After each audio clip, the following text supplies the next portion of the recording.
नाही कधी तुम्ही लोक आले.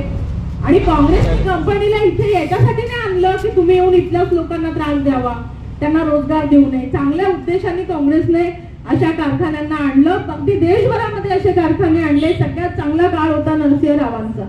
पण आज तुम्ही काय करताय? अगदी त्याचं उलट करताय. मी म्हणते जर प्रामाणिकपणे कंपनीने पॉलिसी राबवली तर एका गावामध्ये सुद्धा बेरोजगार राहणार नाही शिल्लक. प्रामाणिकपणे काम केलं तर.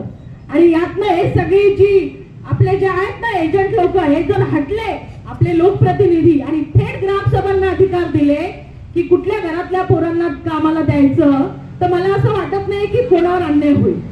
जर लोकांनी निर्णय घेतले, लोक काय बघणार की या कुटुंबातले किती लोक आहेत बाबा कामाला, सगळ्यात गरजू कोण आहे, ग्रामसभा ठरवेल ना आपली. का अशी व्यवस्था आपण उभारत नाही की जे सगळ्याला मान्य असेल, सगळ्या गावाला मान्य असेल? कारण आपण कधी त्या दिशेने विचारच केलेला नसतो. आपल्याला कोण दिसतं? आमदार साहेब, खासदार साहेब, चिठ्ठी द्या, कंपनीत जायचं, एवढंच. या कंपन्या आपण कधी चालवायच्या? ग्रामपंचायत स्थानिक स्वराज्य संस्था आहे, ग्रामसभेला अधिकार आहे. का कंपनीने तुमच्या सगळ्यांशी घेतलं की बाबा तुमचा ठराव द्या आम्हाला, आम्हाला पर्यावरण मंजुरी पाहिजे? त्यांना माहिती आहे की तुमचे अधिकार काय, पण तुम्हाला माहिती नाही तुमचे अधिकार काय. त्याच्यामुळे एवढंच सांगायचंय, मी तरुणांना विशेष करून बोलेल, नका असं करू. अगदी ज्यांना जसं शक्य आहे गुलामीला नाकारा. थोडा आपल्याला तसाही त्रास होतोयच ना, अजून थोडा होईल.